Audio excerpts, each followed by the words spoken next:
بسم اللہ الرحمن الرحیم۔ السلام علیکم ناظرین، امید ہے آپ سب لوگ خیریت سے ہوں گے۔ آپ کو پتہ ہے کہ بہت ہی افسوسناک واقعہ پیش آیا ہے بلوچستان مچھ کے اندر، جہاں پہ 11 لوگوں کو باندھ کے ایک پہاڑی پر لے جا کے اور گولیوں سے چھلنی کر دیا گیا۔ یہ جو واقعہ ہے یہ کیا ہے، یہ اس کے پیچھے کون ہے، اس کی ذمہ داری کس نے قبول کی ہے؟ مزید تفصیلات سے پہلے سبسکرائب اور گھنٹی یعنی بیل آئیکن کو پریس کر دیں تاکہ ہماری ملاقات کے سلسلے کو قائم رکھا جا سکے اور ہماری ہر اپڈیٹ آپ تک سب سے پہلے پہنچے۔ پاکستان کے مسائل کی جڑ کون ہے؟ کیا یہ جتنے بھی مسائل ہیں ان کی بنیاد 1 سال یا 2 سال میں رکھی گئی؟ ان کی بنیاد گزشتہ 3 دہائیوں سے رکھی گئی ہے اور بدقسمتی سے پاکستان تباہی کی طرف جا رہا ہے، اس بات میں کوئی شک نہیں ہے۔ اور عمران خان کا جو سب سے بڑا دشمن ہے اس وقت پی ڈی ایم تو کسی کھاتے میں نہیں ہے، وہ ہے معیشت۔ اگر معیشت تباہ ہوتی رہے گی تو عمران خان بھی جو ہے نا ان کو بچانے والا کوئی نہیں ہوگا۔ اور بدقسمتی دیکھیں آپ پاکستان کی کہ پاکستان کے مقابلے میں اتنے سے ممالک جو ہیں وہ کہیں سے کہیں پہنچ گئے ہیں، لیکن ہم اس وقت جو سب سے بڑا ہمارا جو فورن ریمیٹنسز ہیں وہ ہمارا سورس ہے ہمیں بچانے کا، کہ 20 ارب ڈالر ہر سال آ جاتے ہیں، جو ہمارا تجارتی خسارہ ہوتا ہے، جو ہمارے قرضے ہوتے ہیں، جو ہماری اس طرح کی چیزیں ہوتی ہیں ہم اس میں سے واپس کرتے ہیں، اور اس کے بعد جو ہے جو بقایا رقم بچتی ہے وہ قرضے جو ہے نا لے کے اور ہم جو ہے نا واپس کرتے ہیں۔ عمران خان دعویٰ کر رہے ہیں کہ جی ہمارے اخراجات اور ہماری آمدن برابر ہو گئی ہے، اگر ہمارا قرضوں سے جان چھوٹ جائے تو پاکستان اس وقت پروفٹ کے اندر ہے۔ لیکن آپ یہ دیکھیں کہ یہ جو لوگ آج نعرہ مار رہے ہیں کہ پاکستان کی معیشت تباہ ہو گئی ہے، 2018 کے اگر آپ معاشی اعداد اٹھا کے دیکھیں تو 26 ارب ڈالر کی پاکستان کے اندر ایکسپورٹ ہوئی تھی اور 61 ارب ڈالر کی جو ہے نا امپورٹ ہوئی تھی۔ جب یہ لوگ منگوا رہے تھے تو ان کو نہیں پتا تھا کہ یار یہ 35 ارب ڈالر کی جو چیزیں فالتو اس ملک کے اندر آ رہی ہیں وہ 35 ارب ڈالر کون لے کے آئے گا؟ نہیں، کسی کو نہیں پتا تھا۔ اور آج آپ دیکھ لیں کہ تجارتی خسارہ کس جگہ پہ، آخر کچھ نہ کچھ دیکھیں، ایک سمپل سا حساب ہے کہ اگر آپ کے گھر میں آپ کے اخراجات اور آپ کی آمدن بیلنس ہیں تو آپ بچے ہوئے ہیں، اگر آپ کے اخراجات زیادہ ہیں، آپ کی آمدن کم ہے تو پھر تباہی ہے، پھر آپ قرضوں کے علاوہ سروائیو نہیں کر سکتے۔ بہرحال اس حوالے سے حکومت ایک مثبت سمت کی طرف جا رہی ہے، اس بات میں کوئی شک نہیں ہے، لیکن پاکستان کو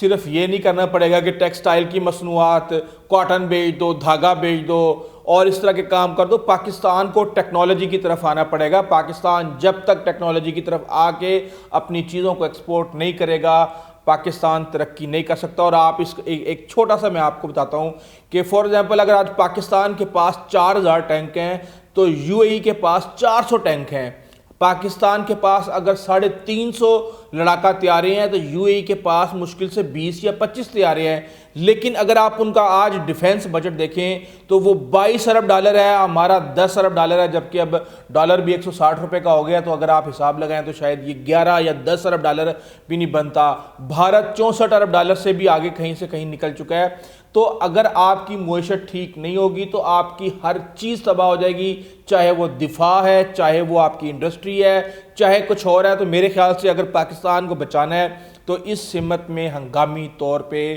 کوئی نہ کوئی پلان بنا کے، کوئی نہ کوئی منصوبہ بنا کے اس طرف ہنگامی اقدامات کرنے پڑیں گے، کیونکہ ہم یہ دیکھ رہے ہیں کہ یہاں کسی کو کوئی پرواہ نہیں ہے، چاہے وہ سابق وزیر اعظم ہے، چاہے کوئی اور ہے، صرف اور صرف اپنے ذاتی مفادات کی جو ہے نا تکمیل کے لیے وہ پیچھے پڑے ہوئے ہیں۔ آج ان کو کشمیر یاد آ گیا، مریم کہتی ہیں کشمیر فروشی ہو گئی۔ مولانا فضل الرحمان جو ساری زندگی کشمیر کمیٹی کے سربراہ ہیں، آج وہ کہہ رہے ہیں جناب کشمیر کے ساتھ تو دھوکہ ہو گیا، لیکن حقیقت یہ ہے کہ مولانا فضل الرحمان نے کشمیر کے اندر ہمیشہ مسلح جدوجہد کی مخالفت کی ہے، وہ کبھی بھی اس حق میں نہیں رہے کہ وہاں پہ کسی بھی قسم کی کوئی مسلح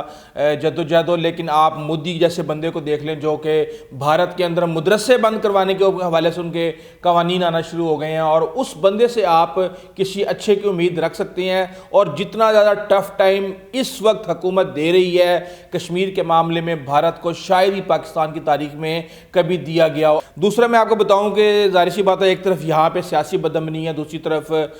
جو ہے نا بھارت ہماری جان نہیں چھوڑ رہا۔ اور بلوچستان میں مچھ کے مقام پہ جو کارکن تھے ان کو وہاں سے اغوا کیا گیا، ان کے ہاتھ باندھے گئے، باندھ کے ان کو ایک پہاڑی کے پاس لے جایا گیا۔ اور اس سے پہلے یہ پوچھا گیا کہ کون شیعہ ہے کون سنی ہے، جو شیعہ تھے ان کو سائڈ پہ کر لیا گیا اور صرف شیعہ لوگوں کو، اہل تشیع جو لوگ تھے ان کو نشانہ بنایا گیا۔ اور آپ کو پتہ ہے کہ ہزارہ کمیونٹی پہلے بھی اس حوالے سے بہت زیادہ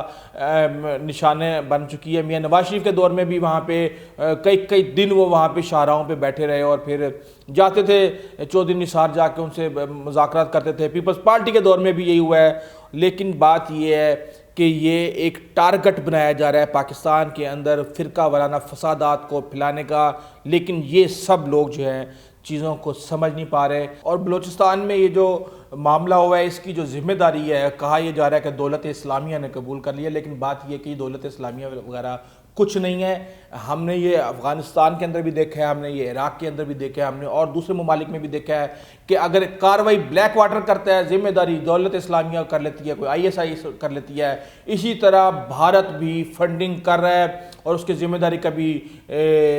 طالبان، پاکستان کے جو طالبان ہیں وہ قبول کر لیتے ہیں، کبھی یہ اس طرح کے، کبھی کوئی اور بین جو تنظیمیں ہیں وہ کر لیتی ہیں۔ لیکن بات یہ ہے کہ پیچھے فنڈنگ کون کر رہا ہے، ان کو ٹارگٹ کون دے رہا ہے اور ان کو کون بتا رہا ہے کہ یہاں پہ حملے کرو، یہ میٹر کرتا ہے۔ اور اس کے علاوہ میں آپ کو بتا دوں کہ عمران خان کو اگر کوئی خطرہ ہے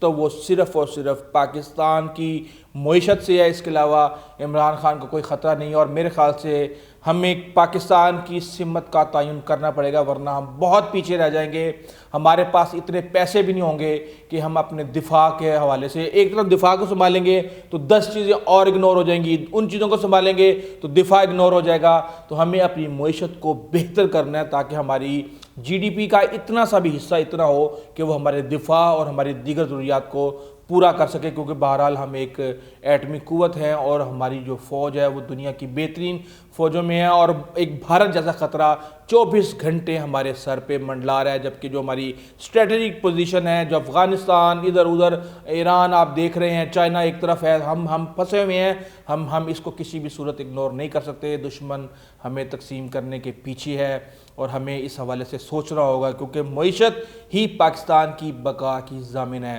جانے سے پہلے سبسکرائب اور گھنٹی یعنی بیل آئیکن کا بٹن دبا دیں تاکہ ہماری ملاقات کے سلسلے کو قائم رکھا جا سکے اور ہماری ہر اپڈیٹ آپ تک سب سے پہلے پہنچے۔ اس حوالے سے جو بھی لیٹسٹ اپڈیٹ آتی رہیں گی انشاءاللہ ہم آپ کو اپڈیٹ کریں گے۔ اگر آپ کو ہماری ویڈیو اچھی لگی ہے تو پلیز آپ ہمارے چینل کو سبسکرائب کیجیے گا، بیل آئیکن کو پریس کیجیے گا، اپنے دوستوں اقارب اور ہمسایوں کا خاص خیال رکھیے گا۔ آئندہ تک اجازت دیجیے، اللہ حافظ۔